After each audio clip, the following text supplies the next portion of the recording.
Kodandaram sir గురించి మనం మాట్లాడాలి. ఎమ్మెల్సీ కోదండరాం సార్ మన గురువు, మనం మాట్లాడాలి కంపల్సరీ. ఇక కోదండరాం సార్ది వార్త ఇది. అప్పుల చిప్ప చేతిలో పెట్టి నీతులు చెప్తున్నారు. Okay sir, correct. అప్పుల చిప్ప చేతిలో పెట్టి నీతులు చెప్తానని బీఆర్ఎస్ అన్నారు. నెంబర్ 1 పాయింట్ దీని గురించి మాట్లాడాలి. మరి అప్పుల చిప్ప చేతిలో పెడితే 500 హామీలు ఎందుకు ఇచ్చింది మీ కాంగ్రెస్? గది చెప్పాలి. అప్పుల చిప్ప చేతిలో పెట్టి నీతులు చెప్తున్నారు అంటున్నావు కదా.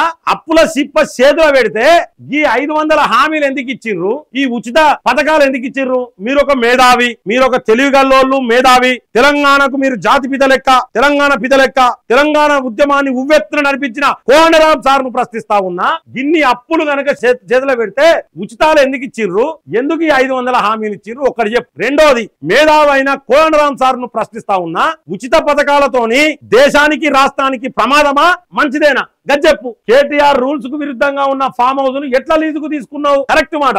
ఇది ఆయనని కరెక్ట్ అడిగినావు నువ్వు. కేటీఆర్ రూల్స్ కు విరుద్ధంగా ఉన్న ఫామ్ హౌస్ ను ఎట్లా తీసుకున్నావు లీజుకు అని అడిగిండు. కరెక్ట్. మరి మీ పార్టీలు ఉన్నోళ్ళు ఏ అనుమతులు లేకుండా పెద్ద పెద్ద బిల్డింగ్లు కట్టుకుంటారు. వాటి గురించి ఎందుకు మాట్లాడతలేవు? కాంగ్రెస్ వాళ్ళ గురించి పొంగులేటి శ్రీనివాస్ రెడ్డికి సంబంధించిన ఇష్యూను తీసిండ్రు. మరి దాని మీద ఎందుకు వివరణ ఇస్తలేవు?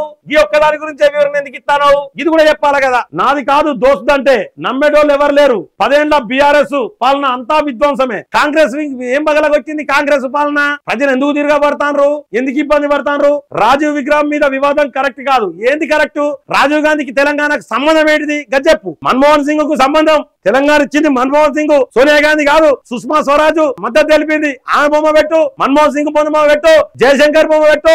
మీ అసొంటోళ్ళు పోతే మీ అసొంటోళ్ళ బొమ్మలు పెట్టే తప్పేం లేదు. కేసీఆర్ బొమ్మ పెట్టే తప్పేం లేదు. ఓపెన్ గా చెప్తాను నేను. కానీ రాజీవ్ గాంధీకి అవసరమే? మీడియాతో చిట్ చాట్ లో ఎమ్మెల్సీ కోదండరాం సార్, మీరు గవర్నర్ ఎవరు చేయటం? మీరు పోటీ చేసిండ్రా? పార్టీ పెట్టి పోటీ చేయాలి. మీరు పోటీ చేయలేదు. ఎందుకు పోటీ చేయలే? పొత్తుల్లో భాగంగా మీరు ఎక్కడ పోటీ చేసిర్రు? ఎటువైంది మీ యొక్క ఉద్యమం? ఎటువైంది మీరు పొత్తులు చేసినప్పుడు? ఇవన్నీ కోదండరాం సార్ చాలా తప్పులు ఉంటాయి.